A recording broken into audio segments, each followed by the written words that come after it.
Bismillahirrahmanirrahim. Assalamualaikum warahmatullahi wabarakatuh.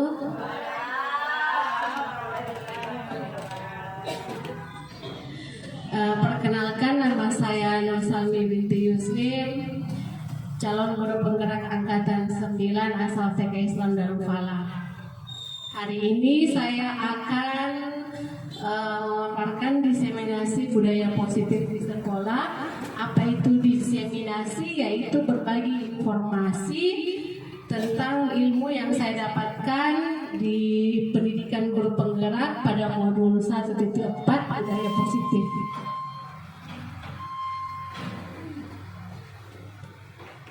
Adapun konsep inti dari budaya positif itu yang pertama, pembelajaran dengan paradigma baru. Yang kedua, disiplin positif dan nilai-nilai kebajikan. Yang ketiga, motivasi perilaku manusia. Yang keempat, kebutuhan dasar manusia. Kelima, keyakinan kelas. Yang keenam, 5 posisi kontrol. Dan yang ketujuh, segitiga restitusi. Ada yang tahu apa itu budaya positif?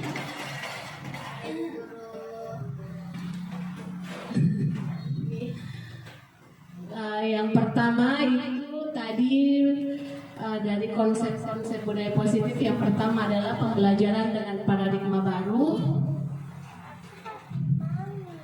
yaitu pembelajaran dengan paradigma baru merupakan pembelajaran yang dirancang berdasarkan prinsip pembelajaran berdiferensiasi. Ada yang tahu apa itu berdiferensiasi? Berdiferensiasi itu metode pembelajaran dan diterapkan sesuai dengan kondisi peserta didik kita.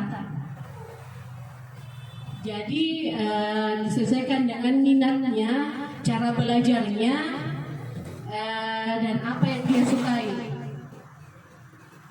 sehingga para murid belajar sesuai dengan kebutuhan berdasarkan tahap perkembangan sesuai teori psikologi modern untuk mewujudkan profil pelajar Pancasila. Mungkin ibu-ibu sudah tahu apa profil pelajar Pancasila. Yang pertama, beriman, bertakwa kepada Tuhan Yang Maha Esa dan berakhlak mulia. Yang kedua, berkebinekaan global. Yang ketiga, bergotong royong. Yang keempat, kreatif. Dan yang bernalar kritis.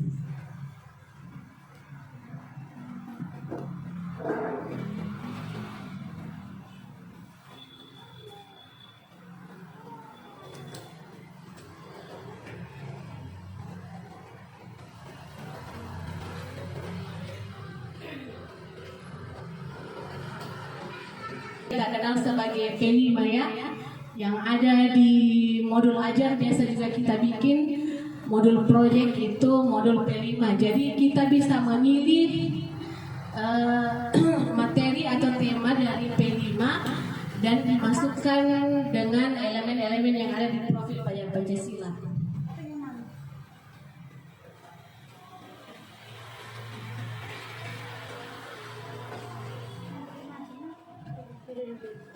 Saya lanjut, yang kedua adalah disiplin positif dan nilai-nilai kebajikan.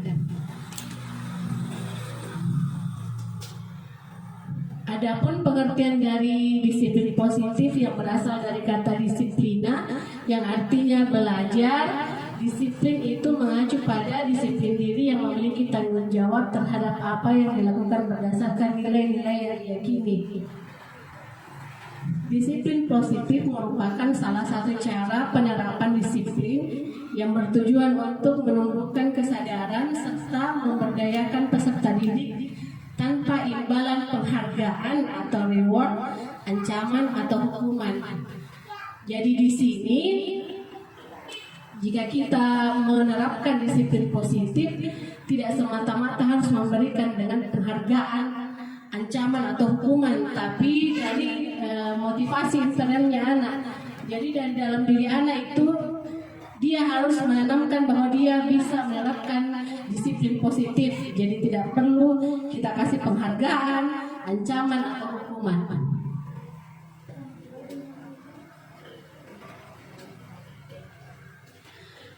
Sebagai pendidik, tujuan kita adalah menciptakan peserta didik yang memiliki disiplin diri sehingga mereka berperilaku mengacu kepada nilai-nilai kebajikan universal dan memiliki motivasi intrinsik. Apa itu motivasi intrinsik? Motivasi dari dalam diri, jadi bukan karena ibu gurunya, dalam merubah perilaku ke arah yang lebih baik. Dan nilai-nilai kebajikan adalah nilai yang bisa kita sepakati bersama, terlepas dari suku, bangsa, agama, bahasa, maupun latar belakang. Nah, ini ada contoh-contoh nilai-nilai kebajikan dari institusi atau organisasi. Itu ada banyak, tapi saya ambil 3 saja. Termasuk dalam profil pelajar Pancasila itu merupakan nilai-nilai kebajikan. Jadi apapun ini, itu semua adalah nilai-nilai kebajikan. Toleransi, rasa hormat, mandiri, menghargai, tolong-menolong. Kalau kita di sekolah itu kan kita harus tanamkan karakter sejak dini. Jadi menanamkan nilai-nilai kebajikan itu juga penting.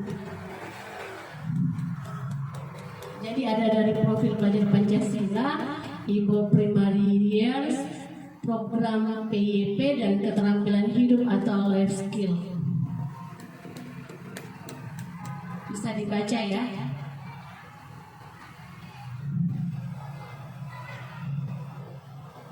Saya lanjut, yang ketiga itu motivasi perilaku manusia. Ada 3 motivasi perilaku manusia. Yang pertama, untuk menghindari ketidaknyamanan atau hukuman. Ini yang pertama motivasinya dari manusia. Yang kedua, untuk mendapatkan imbalan atau penghargaan dari orang lain. Yang ketiga, untuk menjadi orang yang mereka inginkan dan menghargai diri sendiri dengan nilai-nilai yang mereka percaya. Dari ketiga ini, 1 dan 2 itu motivasi eksternal atau motivasi dari luar anak, bisa dari guru, bisa dari orang tua, dan yang ketiga itu motivasi dari dalam diri.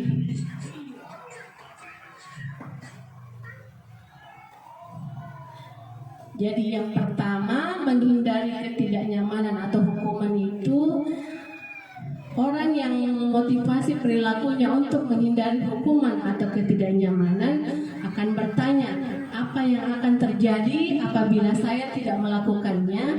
Sebenarnya mereka sedang menghindari permasalahan yang mungkin muncul dan berpengaruh pada mereka secara fisik, psikologi, maupun tidak terpenuhinya kebutuhan mereka bila mereka tidak melakukan tindakan tersebut. Dan motivasi ini bersifat eksternal atau motivasi dari luar. Motivasi kedua, untuk mendapatkan imbalan atau penghargaan dari orang lain. Orang dengan motivasi ini akan bertanya, apa yang akan saya dapatkan apabila saya melakukannya? Mereka akan melakukan sebuah tindakan untuk mendapatkan pujian dari orang lain yang menurut mereka penting dan mereka letakkan dalam dunia berkualitas mereka. Mereka juga melakukan sesuatu untuk mendapatkan hadiah, pengakuan, atau imbalan. Motivasi ini juga bersifat eksternal atau dari dua diri. Dan yang ketiga, untuk menjadi orang yang mereka inginkan dan menghargai diri sendiri dengan nilai-nilai yang mereka percaya. Orang dengan motivasi ini akan bertanya, akan menjadi orang seperti apa saya bila melakukannya. Mereka melakukan sesuatu karena nilai-nilai yang mereka yakini dan hargai, dan mereka melakukannya karena mereka ingin menjadi orang yang melakukan nilai-nilai yang mereka yakini tersebut. Ini adalah motivasi yang akan membuat seseorang memiliki disiplin positif karena motivasi berperilakunya bersifat internal, bukan eksternal ya. Motivasinya ini yang paling bagus, motivasinya karena dari dalam diri, kesadaran diri untuk melakukan memiliki disiplin positif. Nah, di sini ada kasus ya. Di sini ada 2 pilihan. konsekuensi atau hukuman. Jadi yang pertama itu berdiri dengan satu kaki sambil memegang telinga karena terlambat ke sekolah. Itu termasuk konsekuensi atau hukuman. Ya, hukuman. Yang kedua, menggantikan kertas tugas teman yang telah dicoret-coret. Itu termasuk konsekuensi atau hukuman. Konsekuensi. Berdiri di depan kelas sambil mengangkat kaki satu karena tidak bisa menjawab pertanyaan. Hukuman. Membersihkan tumpahan air di lantai karena tersenggol pada saat berjalan. Konsekuensi. Jadi kita sudah tahu perbedaan konsekuensi dan hukuman. Konsekuensi itu hal-hal yang sudah diatur apabila kita membuat kesalahan tapi tidak dalam bentuk hukuman. Hukuman itu terlalu keras. Jadi kebanyakan itu yang kayak di atas seperti depan kelasan mengangkat kaki itu memang kan itu adalah hukuman yang diberikan guru kepada anak.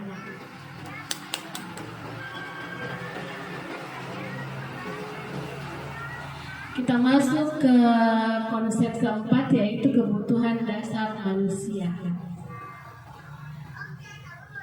Kebutuhan dasar manusia adalah segala sesuatu yang kita lakukan untuk mendapatkan apa yang kita inginkan. Seluruh tindakan yang kita lakukan memiliki tujuan tertentu dan semua usaha terbaik yang kita lakukan dalam rangka agar kebutuhan dasar kita terpenuhi dengan baik. Ada yang tahu apa itu kebutuhan dasar manusia? Maksudnya apa saja? Kebutuhan kita, kebutuhan dasar. Ya, itu termasuk dalam kebutuhan bertahan hidup. Ada 5 kebutuhan dasar manusia, yaitu kebutuhan bertahan hidup, antara lain kesehatan, rumah, makanan, perasaan aman. Yang kedua, kebutuhan akan kasih sayang dan rasa diterima, yaitu hubungan dan koneksi sosial, memberi dan menerima kasih sayang. Yang ketiga, kebutuhan akan penguasaan, yaitu kompeten, menjadi terampil dan diakui prestasi dan keterampilannya. Nomor 4, kebutuhan akan kebebasan, antara lain kemandirian, otonomi, memiliki pilihan dan mampu mengendalikan ada hidup seseorang. Dan yang terakhir, kebutuhan akan kesenangan, yaitu mencari kesenangan, bermain dan tertawa. Saya kasih lagi contoh kasus. Bimo, seorang anak TKB, selalu berlari keluar kelas menuju jalan raya di depan sekolahnya yang ramai dengan kendaraan. Tingkahnya membuat guru Bu Ani bingung dan seringkali lari mengajarnya. Ada beberapa kemungkinan jawaban yang diberikan Bimo. Identifikasi kebutuhan yang ingin dipenuhi oleh Bimo jika respon Bimo seperti ini. Aku senang main kejar-kejaran dengan ibu guru, seru. Itu termasuk dalam kebutuhan apa? Kira-kira?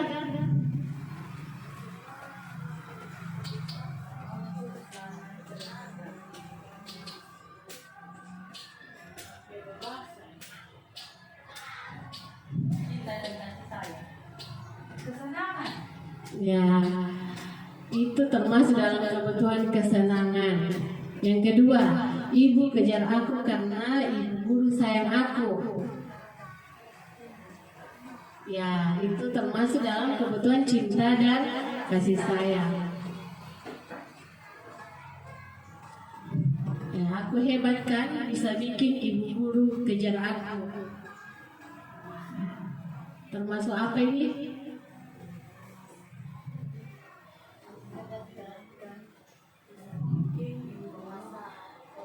Penguasaan, ya betul. Termasuk dalam kebutuhan penguasaan. Yang terakhir terakhir, aku bosan belajar mewarnai terus di dalam kelas. Ya, kebebasan. Jadi sampai sini sudah paham, Pak?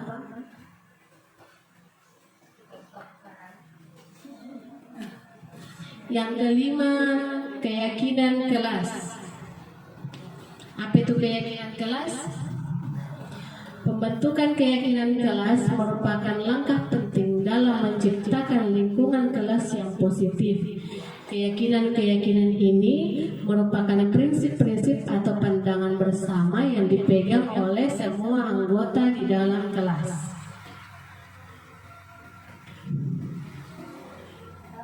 Tabel T keyakinan kelas bisa terbaca?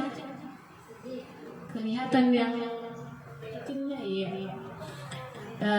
Itu tabel T itu ada tabel Y, ada tabel T, tapi yang saya lebih gampangkan itu tabel T. Jadi tabel T itu kita bagi-bagi lagi menjadi beberapa bagian. Yang pertama ini kayak ini: hormat, bekerja, dan rasa diterima yang dimiliki. Jadi yang tulisan tampak seperti dan tampak seperti itu adalah tampak seperti berarti kegiatan yang positif, dan tidak tampak seperti itu kegiatan yang negatif. Jadi kayak yang pertama itu hormat, datang tepat waktu. Yang tidak tampak seperti sering hadir terlambat. Jadi lawannya. Yang kedua, menyapa teman dan guru setiap hari, itu tampak seperti, tidak tampak seperti acuh, tak acuh kepada teman dan guru. Yang ketiga, mengembalikan barang teman yang telah dipinjam dan mengucapkan terima kasih. Yang tidak tampak seperti tidak mengembalikan barang yang telah dipinjam dan meletakkannya sembarang tempat. Itu kalau kita mau bikin keyakinan kelas di kelas harus ada tampak seperti dan tidak tampak seperti, atau yang positif dan negatif, supaya anak-anak tahu bisa membedakan. Kemudian yang ini bekerja, tekun bekerja dan menyimak guru. Tidak tampak sepertinya itu tidak mendengarkan guru dan acuh tak acuh. Yang kedua, menyerahkan tugas tepat waktu. Tugas tidak diberikan. Yang ketiga, memberikan hasil terbaik. Tidak tampak sepertinya asal-asalan dalam mengerjakan tugas. Yang di bawah, rasa diterima dan dimiliki. Tampak seperti melibatkan semua anggota kelompok. Tidak tampaknya mengucilkan salah satu teman. Tampaknya memberikan kata-kata atau komentar membesarkan hati bila teman kita berhasil. Tidak tampaknya marah atau iri kepada teman atas keberhasilannya. Yang ketiga, menjenguk atau menanyakan kabar teman yang kurang sehat atau sedang mendapatkan musibah. Tidak tampaknya acuh tak acuh terhadap teman yang sedang kurang sehat atau mendapat musibah. Sekarang kita bikin sesuai yang di PAUD. Jadi ada contohnya di atas: bersikap positif dan percaya dan menghormati orang lain dan barang miliknya. Jadi tanpa sepertinya apa saja biasa yang kita lakukan di TK biasanya. Bersikap positif itu banyak ya. Kalau bersikap positif, kalau kita di PAUD kan tidak menyapu, boleh membersihkan kelas, merapikan kelas, merapikan mainan. Kalau tidak tampak sepertinya apa biasa? Menghambur mainan. Ya, kalau membuang sampah pada tempatnya tidak tampak seperti ya menghamburkan sampah, apakah? Atau tidak memungut sampah. Kalau percaya dan menghormati orang lain dan barang miliknya.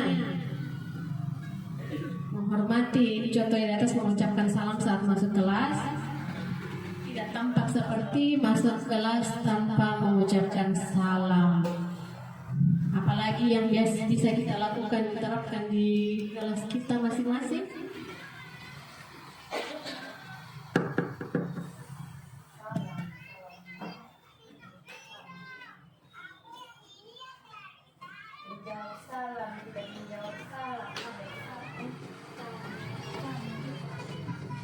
Iya, sama nih. Banyak mengganggu teman. Itu tidak mengganggu. Tidak boleh pakai kata tidak di depan. Kalau kita bilang tidak mengganggu teman, itu tidak masuk dalam ini. Iya, dalam ya sayang menyayangi. Jadi tidak tampaknya seperti acuh tak acuh. Sayang menyayangi sesama teman, tidak tampak sepertinya acuh tak acuh dengan temannya. Menghormati orang lain, mendengarkan guru berbicara, ya termasuk dan sopan. Tidak tampaknya itu apa biasa yang harusnya tidak dilakukan kalau lawan dari kata sopan.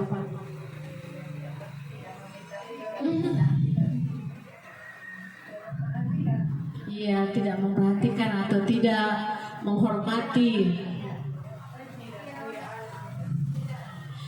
Kalau ini yang tidak tampak seperti sebenarnya iya tidak boleh memakai kata tidak. Kalau kita mau kayak ini di atas acuh tak acuh, cuek terhadap teman. Tapi kalau kita mau bikin kesepakatan kelas di PAUD itu bisa, tapi dengan hal-hal yang gampang dipahami oleh anak, kayak gambar. Jadi dipersiapkan gambar yang positif, gambar yang negatif. Jadi anak-anak pilih ini positif, ini negatif. Jadi sampai sini sudah paham ya?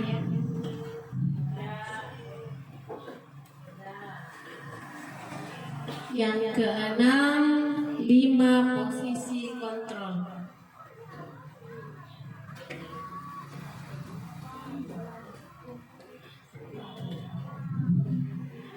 Lima posisi kontrol itu yang pertama sebagai penghukum, yang kedua sebagai pembuat merasa bersalah, yang ketiga sebagai pemantau, yang keempat sebagai teman, yang kelima sebagai manajer.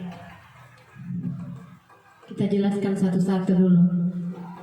Penghukum, seorang penghukum bisa menggunakan hukuman fisik maupun verbal. Orang-orang yang menjalankan posisi penghukum senantiasa mengatakan bahwa sekolah memerlukan sistem atau alat yang dapat lebih menekan murid-murid lebih dalam lagi. Guru-guru yang menerapkan posisi penghukum akan berkata, patuhi aturan saya atau awas. Kamu selalu saja salah.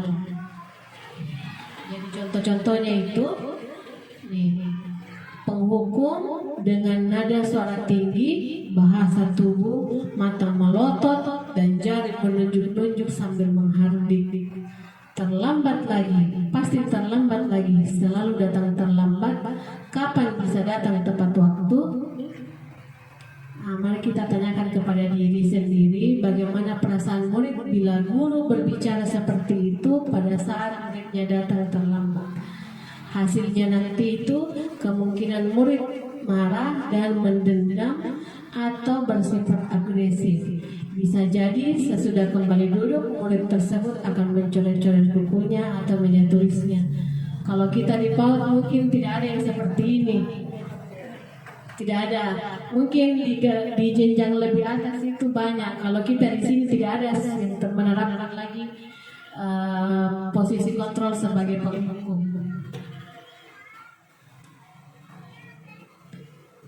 Yang kedua, posisi kontrol pembuat merasa bersalah.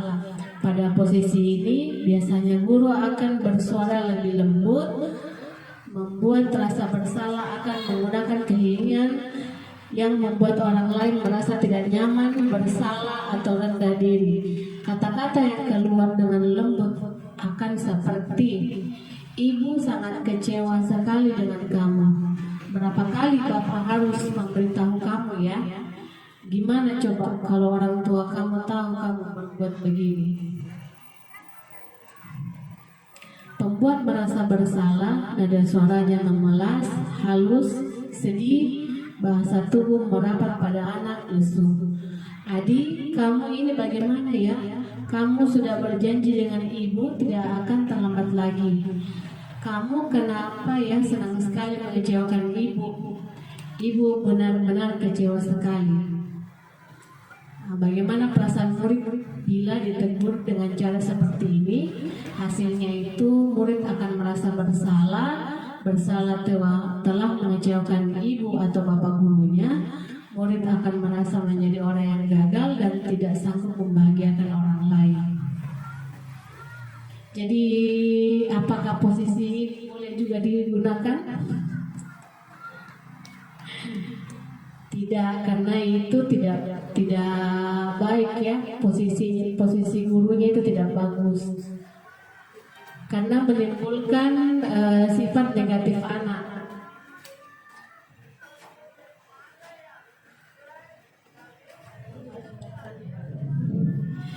Yang ketiga, posisi sebagai teman. Guru pada posisi ini tidak akan menyakiti murid, namun akan tetap berupaya mengontrol murid untuk selalu persuasi. Posisi teman pada guru bisa negatif ataupun positif. Positif di sini berupa hubungan baik yang terjalin antara guru dan murid. Guru di posisi teman menggunakan hubungan baik dan humor untuk mempengaruhi seseorang. Mereka akan berkata, "Ayo bantulah demi Bapak ya. Ayo ingat tidak bantuan Bapak selama ini. Ya sudah, kali ini tidak apa-apa, nanti Ibu bantu bereskan."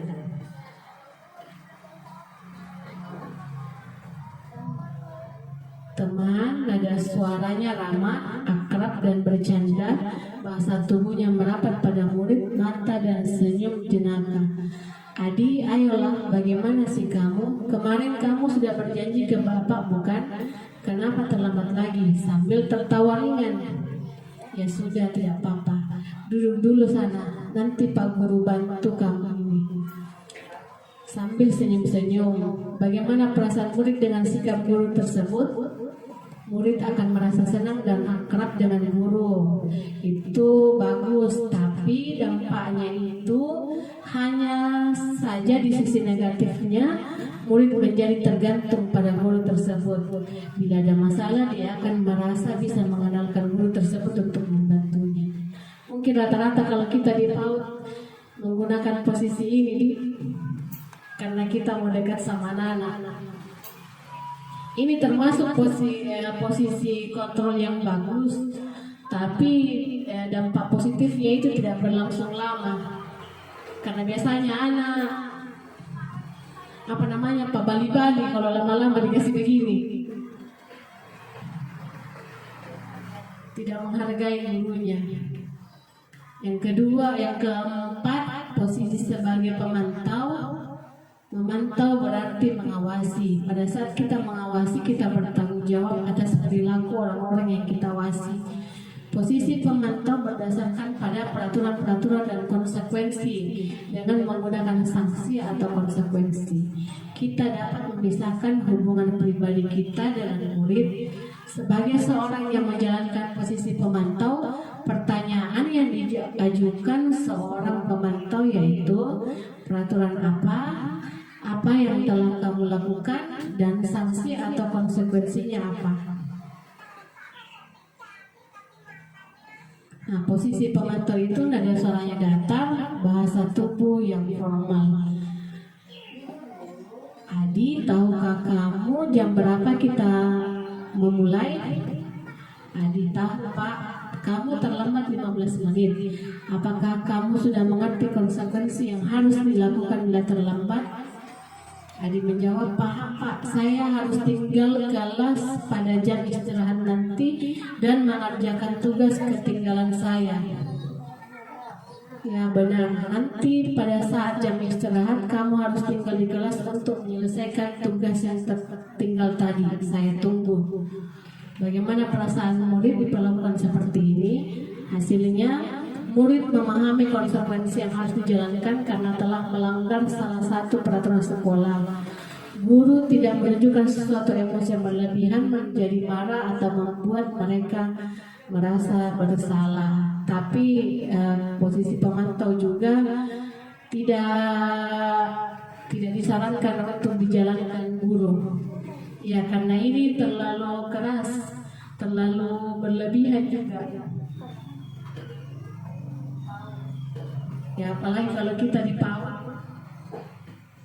Dan yang terakhir, posisi sebagai manajer.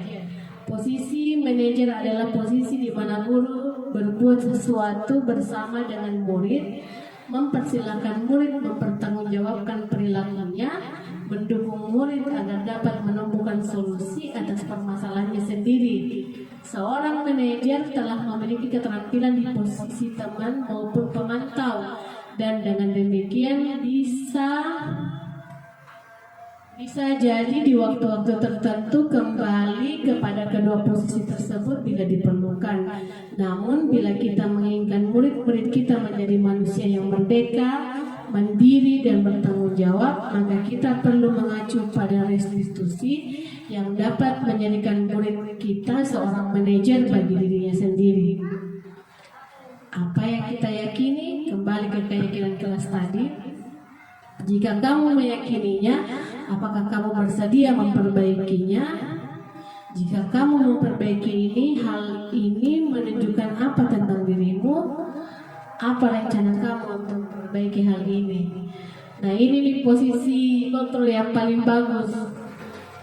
Iya, kita sebagai manajer tidak menghakimi, tidak menghukum, tidak membuat anak merasa bersalah, tidak memantau, bisa juga jadi teman, tapi dalam hal-hal yang positif saja.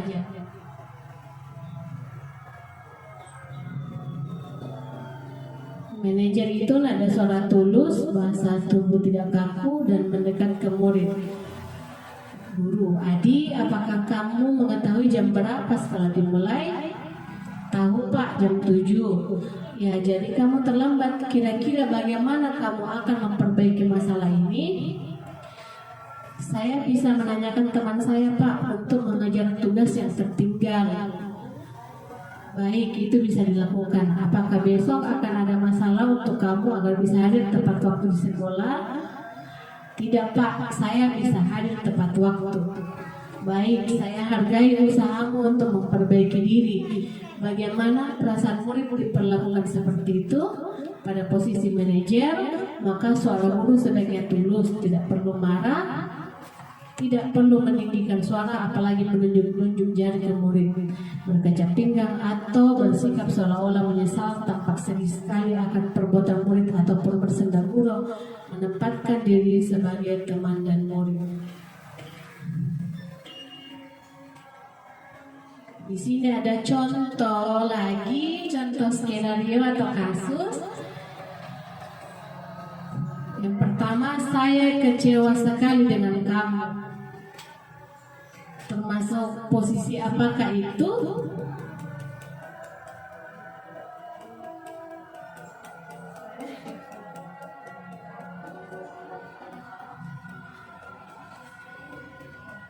Ya, membuat merasa bersalah. Saya sangat kecewa dengan kamu. Yang kedua, kamu tidak boleh ikut bermain karena tidak menyelesaikan tugas. Ya, itu termasuk posisi penghukum.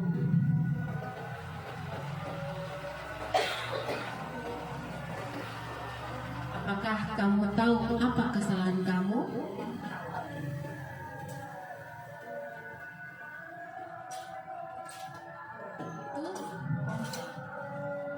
Yaitu manajer. Jadi dia menanyakan kesalahan anak sebelumnya. Dan yang keempat, ayolah bantu ibu untuk membereskan mainan ini. Sebagai apa ini posisinya? Ya, sebagai teman. Ada.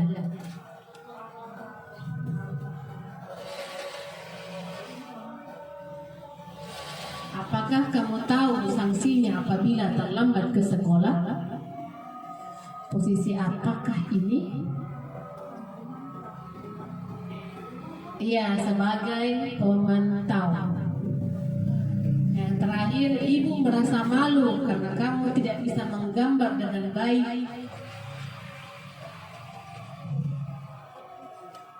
Ibu merasa malu karena kamu tidak bisa menggambar dengan baik.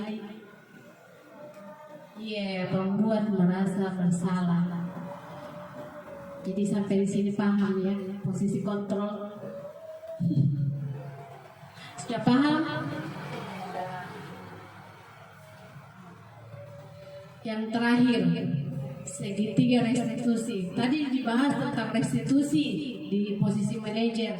Dan yang terakhir ini segitiga restitusi. Apa itu segitiga restitusi? Adalah sebuah pendekatan atau metode yang digunakan untuk mengelola perilaku murid atau individu yang melibatkan 3 langkah utama. Pendekatan ini digunakan dalam konteks pendidikan dan mengembangkan pribadi untuk membantu individu memahami, mengakui, dan memperbaiki perilaku negatif atau kesalahan yang mereka buat. Jadi langkah segitiga restitusi ini adalah langkah yang sangat baik untuk menyelesaikan masalah yang terjadi di lingkungan sekolah. Adapun tujuannya yaitu untuk mengubah sikap dan perilaku individu dengan cara yang mendalam dan positif.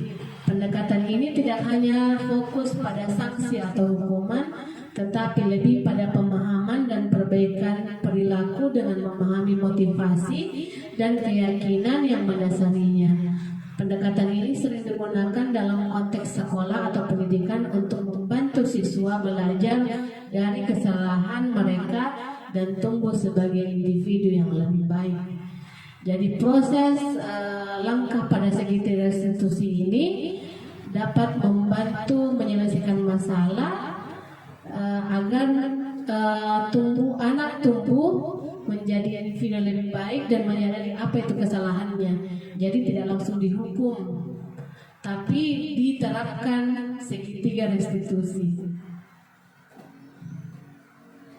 Langkah-langkahnya yang pertama menstabilkan identitas, yang kedua validasi tindakan yang salah, dan yang ketiga menanyakan keyakinan.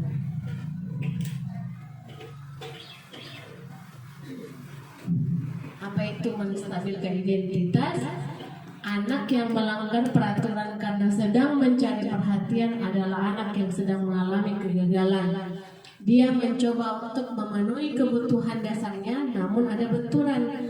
Kalau kita mengkritik dia, maka dia akan tetap membuatnya dalam posisi gagal. Kalau kita ingin dia menjadi reflektif, maka kita harus meyakinkan si anak dengan cara mengatakan kalimat-kalimat seperti ini. Pertama, berbuat salah itu tidak apa-apa. Itu namanya menstabilkan identitas. Jadi kayak diangkat dulu. Maksudnya kayak dilece dulu tuh, diangkat dulu, jangan langsung dijatuhkan. Yang kedua, tidak ada manusia yang sempurna. Saya juga pernah melakukan kesalahan seperti itu. Kita bisa menyelesaikan ini. Bapak atau ibu tidak tertarik mencari siapa yang salah, tapi bapak atau ibu ingin mencari solusi dari permasalahan ini. Kamu berhak merasa begitu. Yang terakhir, apakah kamu sedang menjadi teman yang baik buat diri sendiri? Ini adalah contoh kalimat-kalimat yang diucapkan seorang guru dalam menstabilkan identitas anak saat membuat masalah. Tahap selanjutnya yaitu validasi tindakan yang salah. Semua tindakan manusia baik atau buruk pasti memiliki maksud atau tujuan tertentu.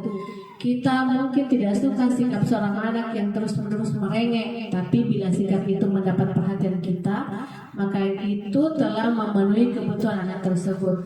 Kalimat-kalimat di bawah ini mungkin terdengar asing buat guru, namun bila dikatakan dengan nada tanpa menghakimi, akan memvalidasi kebutuhan mereka. Ini adalah contoh kalimat-kalimat saat kita melakukan validasi tindakan yang salah. Pertama, padahal kamu bisa melakukan hal yang lebih buruk dari itu ya. Kamu pasti punya alasan mengapa melakukan itu. Kamu patut bangga pada dirimu sendiri karena kamu telah melindungi sesuatu yang penting buatmu. Kamu boleh mempertahankan sikap itu, tapi harus menambahkan sikap yang baru. Jadi ini ada timbal baliknya kalau kita mengajukan pertanyaan-pertanyaan seperti ini. Artinya kita juga ingin mengetahui apa kesalahannya anak. Jadi di sini kita bisa menerapkan ini validasi tindakan yang salah sesuai dengan jenis kesalahan anak. Jadi tidak mesti ini yang kita pakai.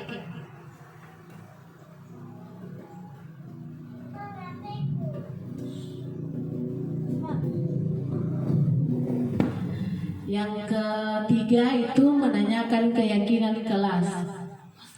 Teori kontrol menyatakan bahwa kita pada dasarnya termotivasi secara internal. Ketika identitas sukses telah tercapai pada langkah 1 dan tingkah laku yang salah telah divalidasi langkah 2, maka anak akan siap untuk dihubungkan dengan nilai-nilai yang dia percaya dan berpindah menjadi orang yang dia inginkan. Pertanyaan-pertanyaan di bawah ini menghubungkan keyakinan anak dengan keyakinan kelas atau dalam keluarga. Ini pertanyaan dari apabila kita sudah masuk dalam tahap menanyakan keyakinan, yaitu apa yang kita percaya sebagai kelas atau keluarga. Yang kedua, apa nilai-nilai umum yang kita telah sepakati. Ketiga, apa bayangan kita tentang kelas yang ideal. Dan yang terakhir, kamu mau menjadi orang yang seperti apa.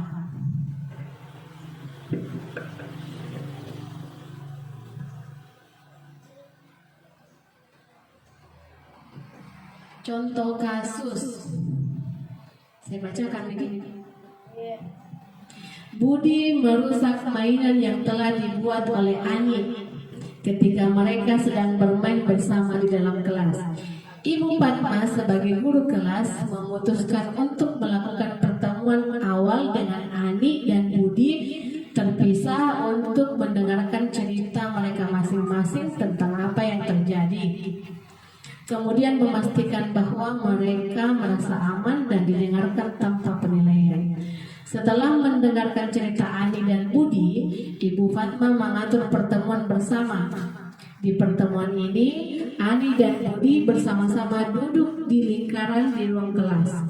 Ibu Fatma berperan sebagai mediator. Ani dan Budi diberi kesempatan untuk berbicara tentang perasaan dan pengalaman mereka. Ibu Fatma bertanya kepada Ani, bagaimana perasaanmu ketika mainanmu dirusak?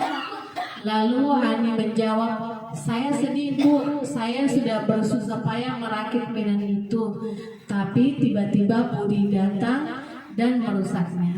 Kemudian Ibu Fatma bertanya kepada Budi, apakah kamu tahu bahwa Ani merasa sedih?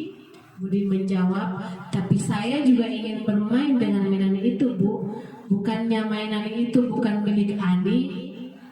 Dengan tenang Ibu Fatma menjawab, memang betul mainan di kelas adalah milik kita bersama. Dan Budi juga mempunyai hak yang sama dengan Ani untuk menggunakan mainan tersebut.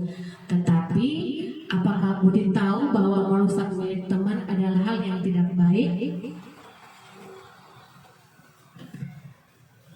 Ibu Fatma lalu bertanya apakah perbuatan Budi sesuai dengan keyakinan kelas yang telah disepakatinya.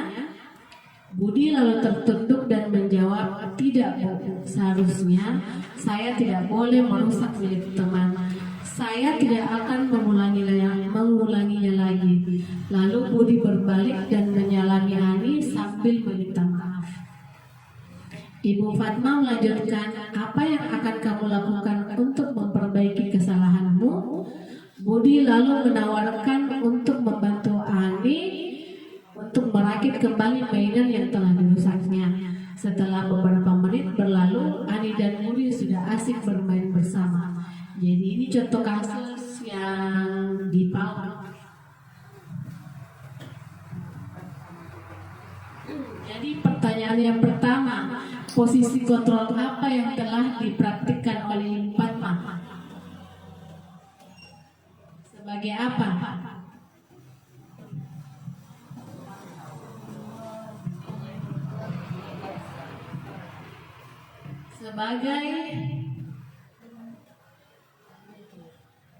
Sebagai manajer. Kenapa bisa sebagai manajer? Karena tidak langsung menghukum, tapi melalui proses dalam memecahkan masalah. Yang kedua, apakah Ibu Fatma menerapkan langkah segitiga restitusi dalam menyelesaikan masalah? Ini tadi yang langkah-langkah yang saya jelaskan terakhir, stabilkan identitas, validasi tindakan yang salah, dan menyatakan keyakinan.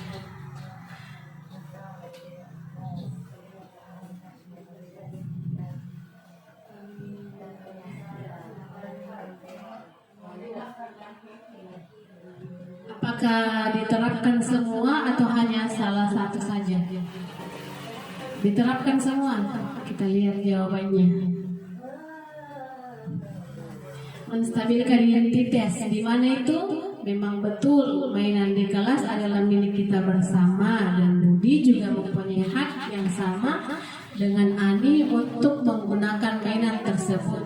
Jadi itu kata-kata yang dilakukan Ibu Fatma untuk menstabilkan identitasnya Budi. Jadi Budi tidak merasa bersalah ataupun dihukum. Ya, yang kedua, validasi tindakan yang salah. Tetapi apakah Budi tahu bahwa merusak milik teman adalah hal yang tidak baik?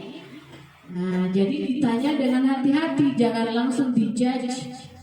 Kenapa kamu merusaknya? Tidak marah-marah atau menggunakan kata-kata yang kasar.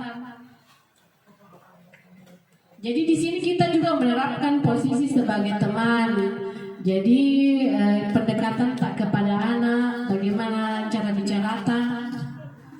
Dan yang terakhir menanyakan keyakinan, apakah perbuatan Budi sesuai dengan keyakinan kelas yang telah disepakati. Sampai sini sudah paham? Yang terakhir, kira-kira nilai-nilai kebajikan atau keyakinan di sekolah apa yang dituju dalam kasus tersebut? Jelaskan. Nilai-nilai kebajikan tadi kita kembali dari awal, yang kayak profil belajar Pancasila, toleransi, mandiri, semua nilai-nilai kebajikan. Iya, ada life skillnya. Itu contoh. Kita bisa membuat sendiri nilai-nilai kebajikan di sekolah masing-masing, tergantung dengan kebutuhan murid.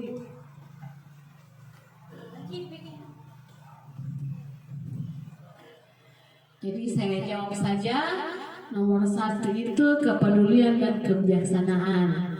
Ibu Fatma menunjukkan sikap peduli dan bijaksana dalam menangani masalah antara Ani dan Budi. Itu nilai kebajikan yang pertama. Yang kedua, menghormati. Ani dan Budi menghormati Ibu Fatma yang terlihat ketika mereka mau mendengarkan arahan dan menjawab pertanyaan Ibu Fatma. Yang ketiga, nilai kejujuran.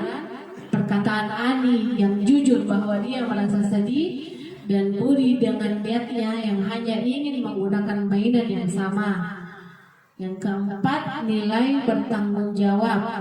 Budi bersedia bertanggung jawab untuk membantu Ani merakit mainan yang telah dirusaknya. Yang kelima, mengakui kesalahan. Budi diajarkan untuk mengakui kesalahan dan mau meminta maaf. Yang terakhir, bekerja sama. Budi juga diajarkan untuk bekerja sama dengan orang lain, yaitu Ani. Sekian dan terima kasih. Terima kasih atas waktu yang diberikan. Wabillahi taufiq wal hidayah. Wassalamualaikum warahmatullahi wabarakatuh.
Keyakinan kelas itu apa yang harus dilakukan di kelas dan apa yang tidak boleh dilakukan.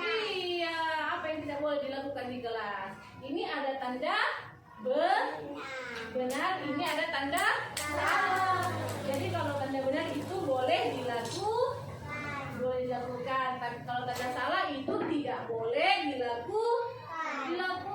Apa yang tidak boleh dilakukan? Tidak boleh tarik gorden, tidak boleh berkelahi, tidak boleh baku rampas, tidak boleh hambur mainan, tidak boleh kalau pagi-pagi boleh datang terlambat, tidak boleh. Sekarang ibu guru punya, ini ada gambarnya anaknya ibu guru pakai tas, ini ada angka 7, dia datang jam 7, artinya tepat waktu. Itu benar atau salah? Benar. Tapi kalau ini di angka 8, terlambat sekali. Benar atau salah? Salah. Siapa yang mau naik tempel? Yang benar. Oke, mulai dari Arsila dulu ya. Ini yang tepat waktu datang sekolah ditempel di sini. Oke deh, tepuk tangan. Jadi harus datang tepat waktu, jangan lagi lambat bangun. Terus kalau yang tadi yang lambat siapa yang mau tempel? Saya. Di sebelah sana tempelnya, yang sah, perbuatan yang salah di atas itu ya. Pintar, tepuk tangan. Terus ibu guru punya ini lagi. Ini gambar ibu guru lagi mengajar. Jadi kalau ibu guru lagi mengajar, boleh main-main? Tidak. Ini perbuatan, kalau ibu guru lagi mengajar di depan, tidak main-main anaknya, itu perbuatan baik. Jadi tanda benar. Siapa yang mau tempel? Sanung kita tempel di sini. Oh, di sini. Oops. Ini kan aja. Oke deh, tepuk tangan. Sekarang kalau ini ada gambar anak ibu guru, bikin apa?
berbagi makanan? Siapa yang mau tempel? Nadira, silahkan. Nadira di sini Nadira. Dua.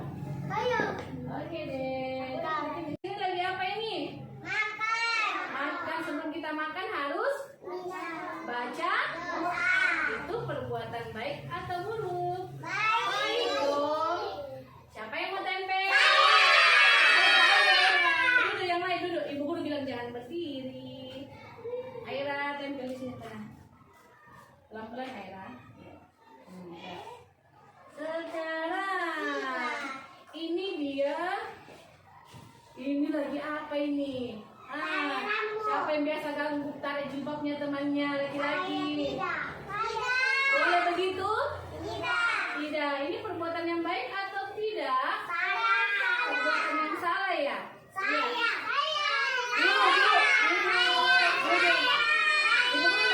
Duduk bagus dulu. Hasan. Kalau sudah begini, nanti lagi.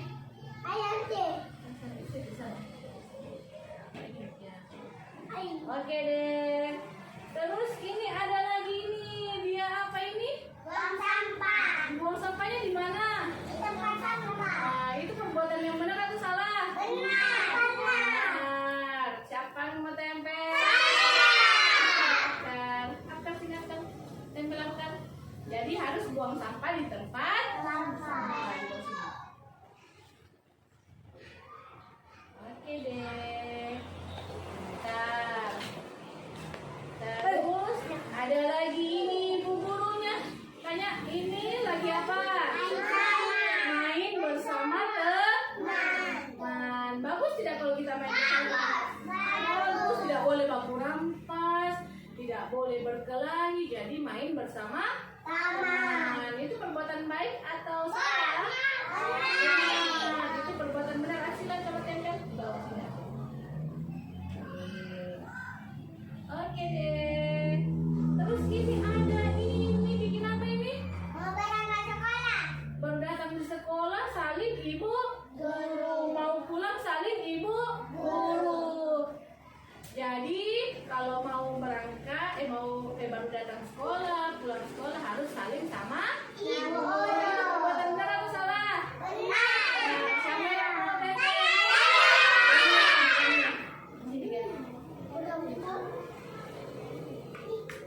Oke deh. Terus ini ada lagi yang tadi temannya ini dia apa sampahnya? Dia buang saja di bawah. Boleh begitu? Boleh? Duduk. Oh, bisa. Tidak boleh buang sampah sembarangan. Ayo bisa kan bisa. Kita dira dulu nak. Bisa ini.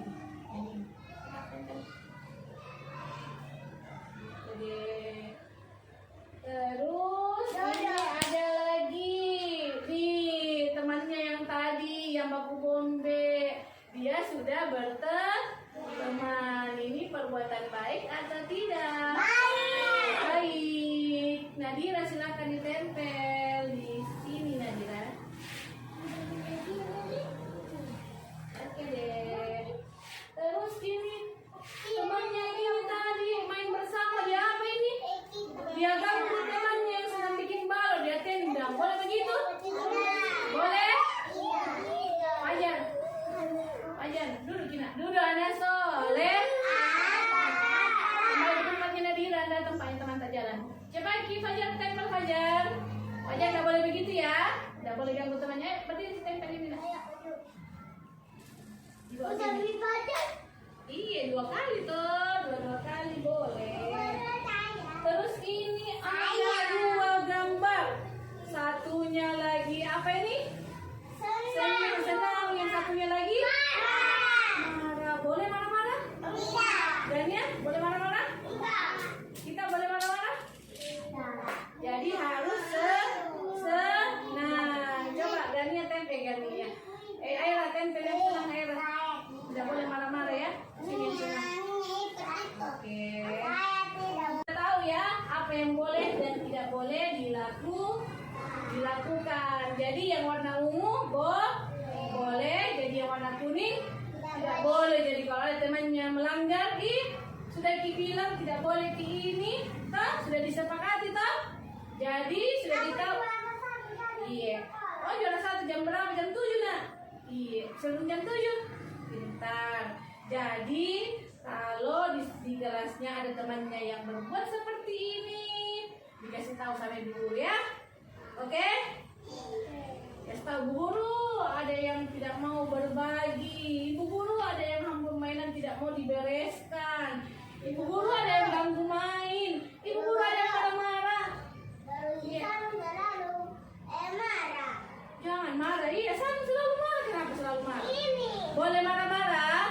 Tidak boleh. Jadi harus senyum, berteman sama temannya, senang berbagi makanan, menolong teman, membereskan mainan, bermain bersama teman. Jadi ini nanti guru tempel di sini ya. Oke? Jadi dilihat tiap hari. Kalau ada temannya nanti itu ada terlambat datang, buang sampah tidak di tempatnya, namun saja mainan, berarti itu perbuatan yang tidak boleh, karena kita sudah sepakati itu tidak boleh dilakukan. Yang boleh dilakukan itu cuma warna ungu, tidak boleh yang warna kuning. Jadi nanti guru tempel ya. Oke?